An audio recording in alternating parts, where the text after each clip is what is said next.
just basically a full system maintenance. We're going to just be checking all these metrics. So we got temperature split, which is the difference between the air coming in.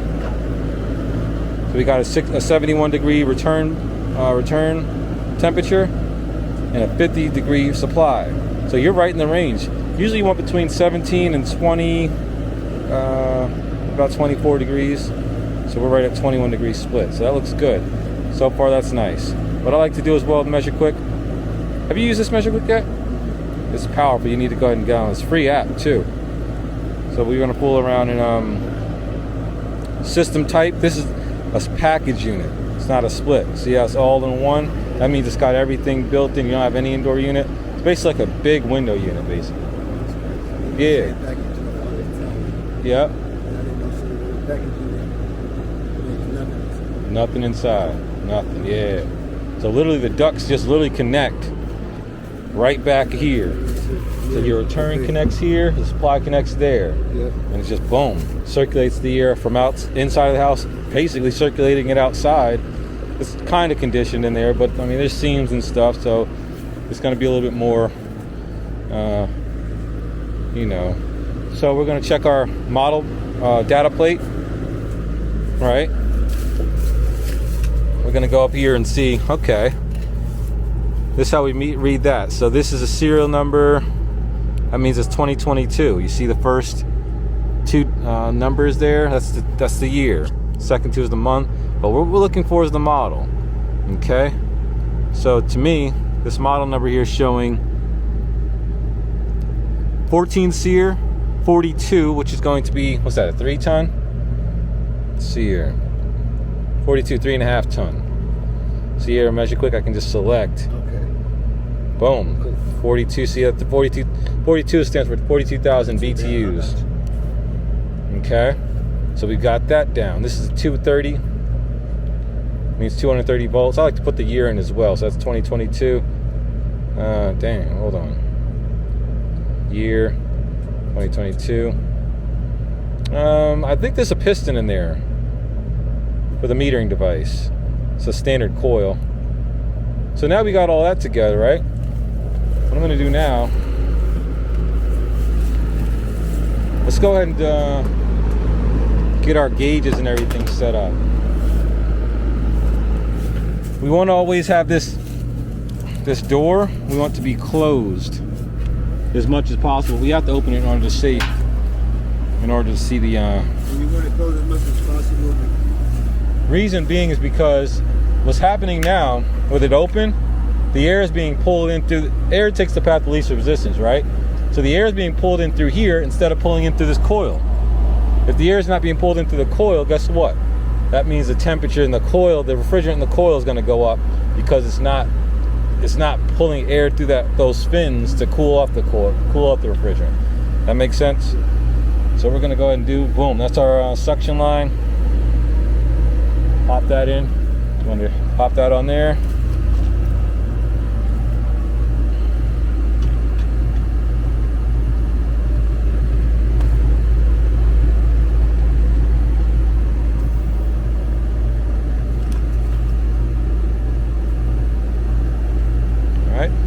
Suction clamp line.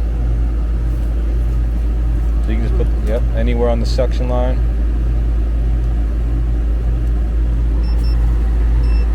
Perfect. Might want to put it back a little more, that way it won't hit the door while we're closing that off. This is a heat pump, so here's your liquid inside there.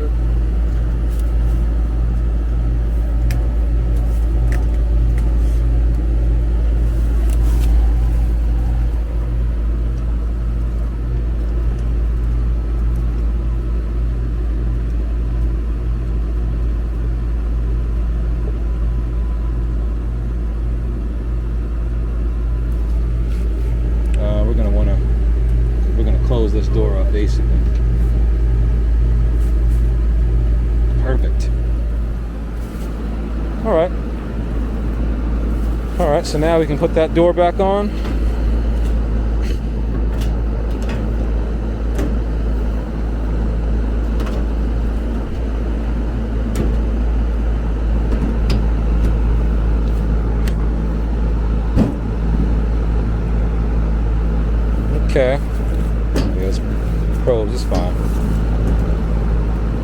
So now we can see we've got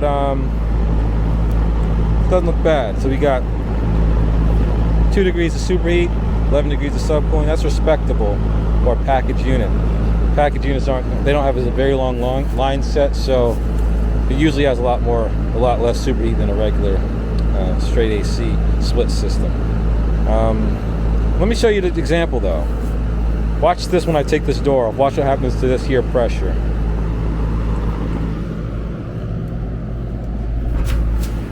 Now just watch this. Look at that. See it climbing?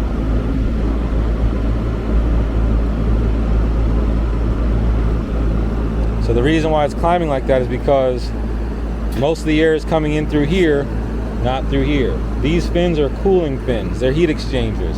So what they're doing is they're taking the cool air, running it over these fins, and that's cooling the refrigerant that's circulating inside those copper tubes. That makes sense? And now watch, it smacks right back down quickly. See that? Okay. So now, let's go ahead and if you don't mind grabbing us our bag real quick, please.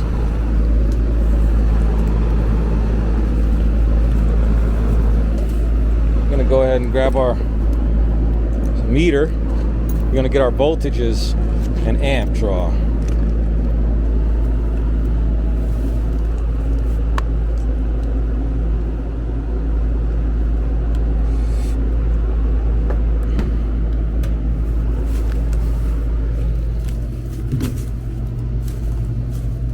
Just gonna go ahead and zip those out.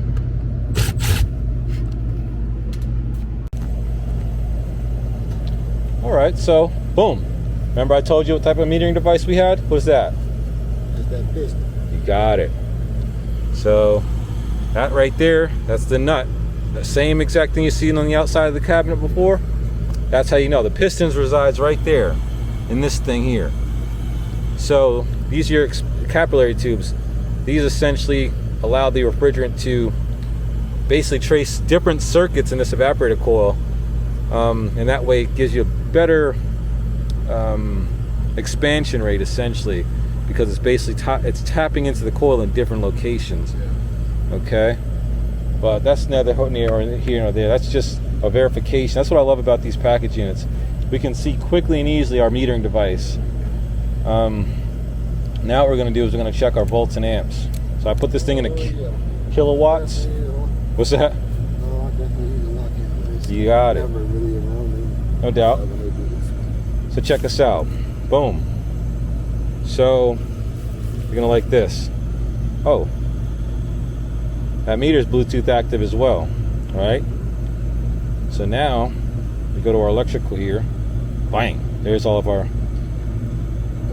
data for the meter. 12 amps. So amps is basically the amount of current, the amount of flow of electricity flowing through these wires. Volts is pressure. That's the amount of pressure that's built up in the wire, the differential between one side and the other. Current is the flow. So what we're going to do now, I want to check my volts. Damn, what the heck?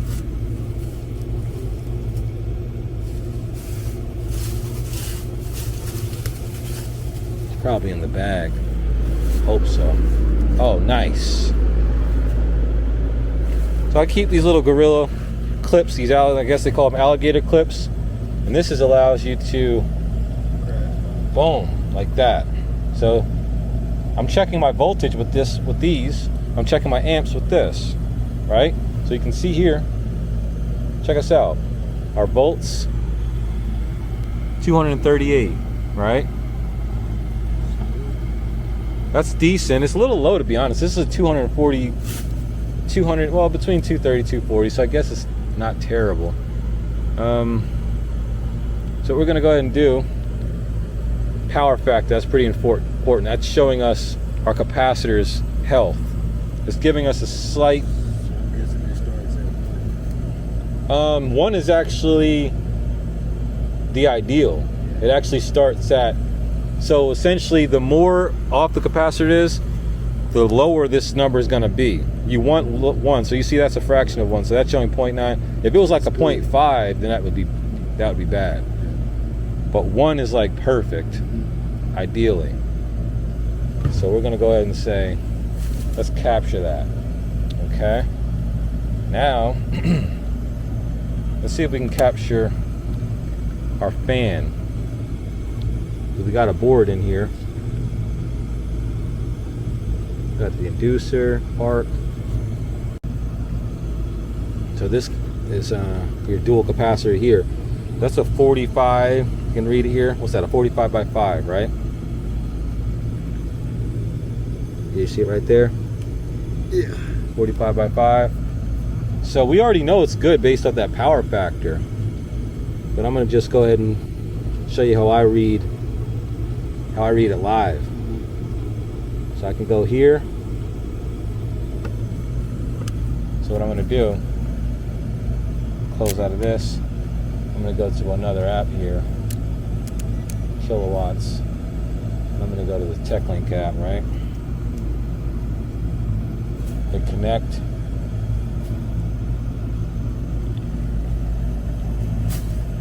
So now we got this TechLink app, and I'm going to say test capacitor under load, dual run, 45 by 5. Continue. Yes. Right? So now we got that there. I'm just going to go ahead and grab my hermetic, which is the compressor side of the capacitor. This is going to the start winding of the compressor. It's one of the winding that's going to basically cause the starting torque. Okay, I'm going to put one side here on the common. I'm going to take the other side. I'm going to basically run that.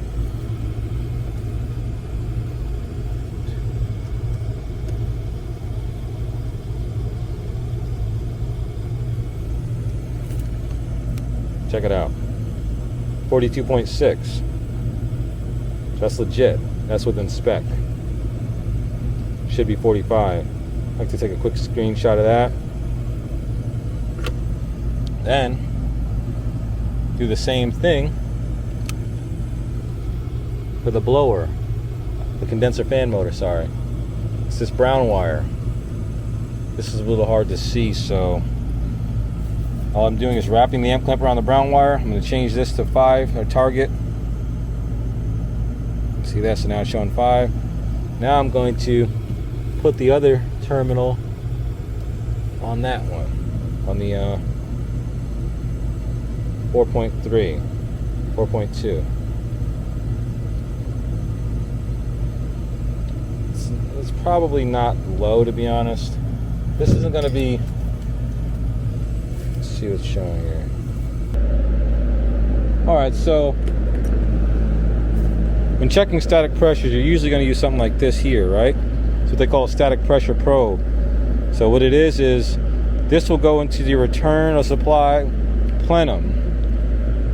For our package unit, the plenum is here, but it's behind this here sheet metal. So we're going to have to take a shortcut, right?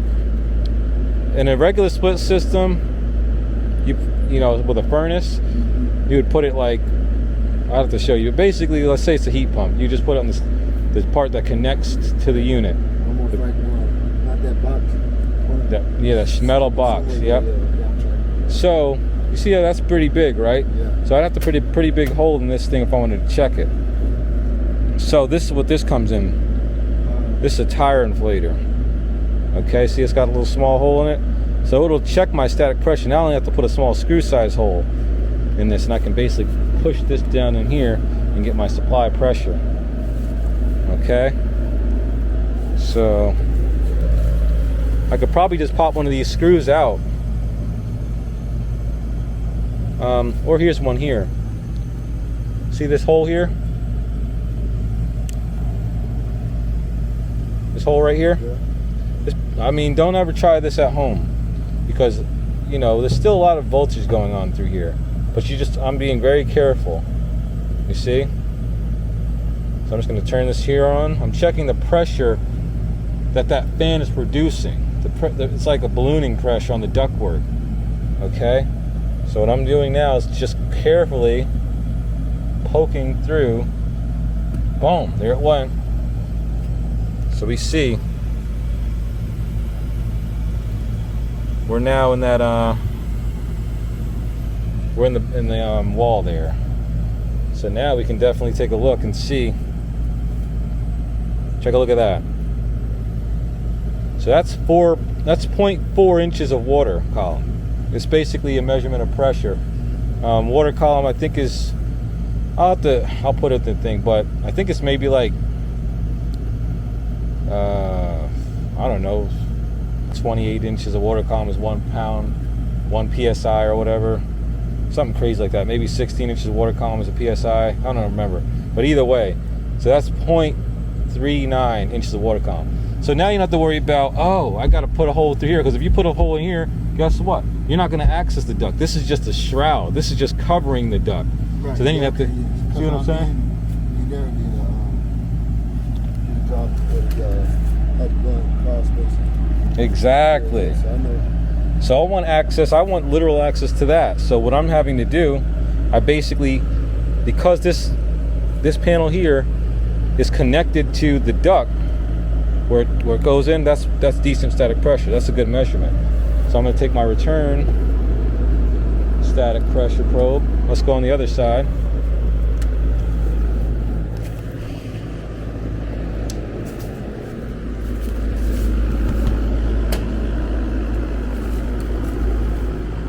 So for packaging, it's all good. Oh, sweet, look, there's already been a hole drilled.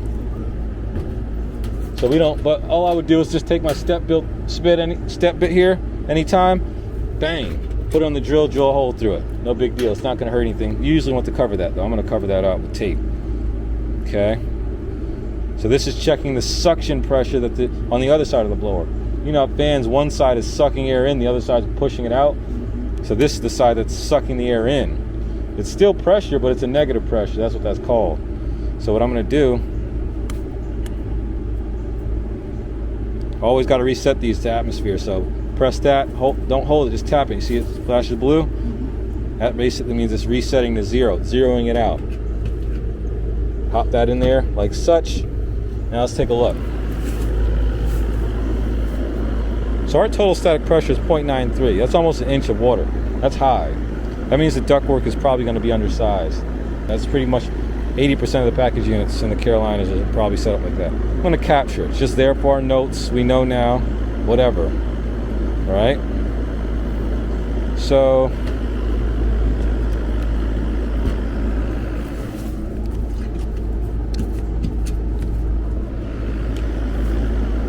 let's see what else here. Capturing metrics, capturing data, and cleaning the coil, making sure the filters are clean. You know, if any of these things were to be off, then yeah, we'll address it. But everything looks pretty legit. It's saying, see how remember before it had a green flag? See that red flag?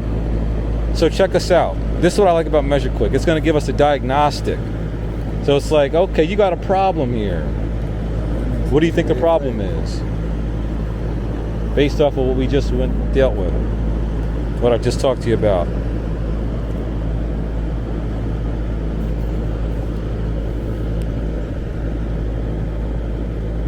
Looking at the airflow problem. You got it. But directly, it's indirectly airflow, but specifically it's static pressure. So check it out. Boom. It's telling you.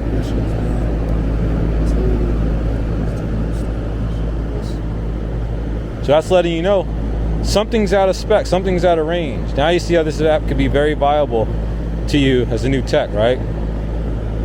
Could be a very powerful. So what's the difference? So basically, it's telling you that the total means both combined.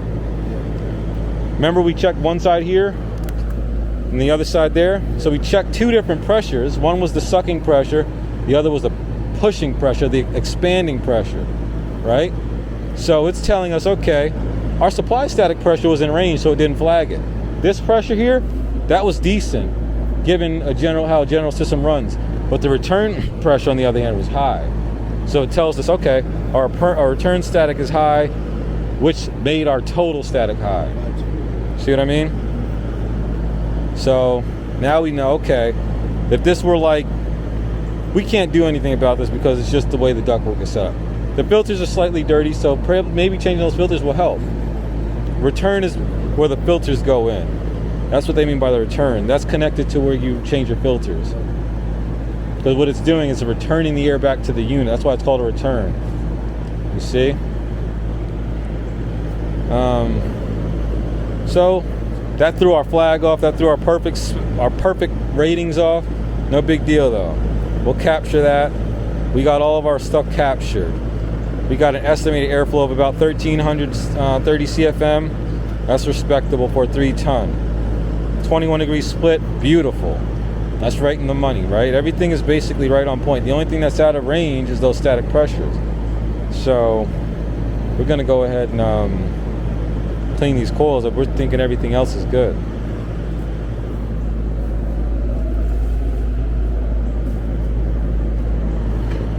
Where'd I put that meal? Here it is.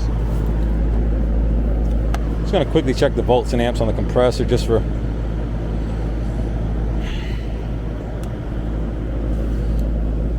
Okay, well the amps that is, sorry.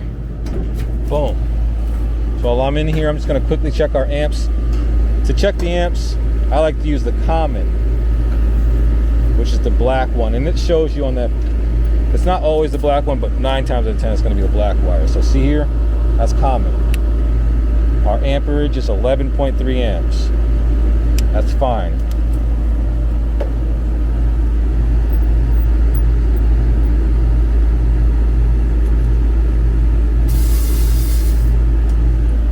Okay, get our caps, get all that stuff buttoned up, whatever.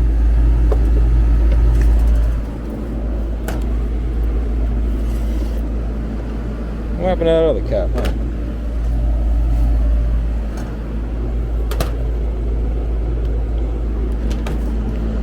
Alright, so now what we're going to do is the coil cleaning. Alright, so you already got that. Let's go ahead and shut this power off here. Nice, you know exactly where to hit. There's a little tab down here. And that's, pop that over. That taps down.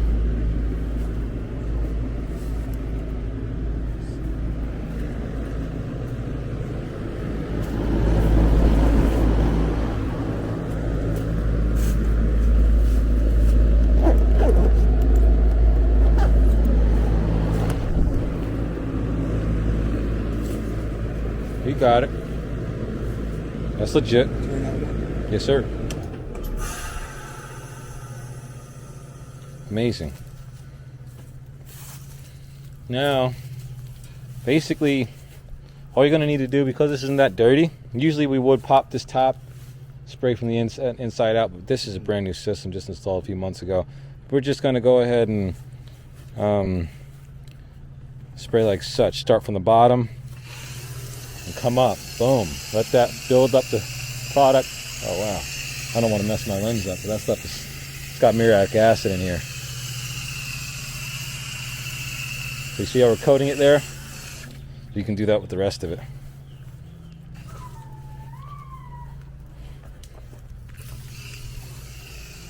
Try to face up at an angle so that way it's actually getting up through those vents.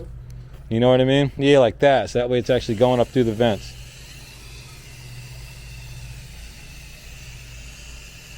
Might want to get closer too as well, because otherwise it's going to be spitting. Yeah, like that. Nice. Very nice.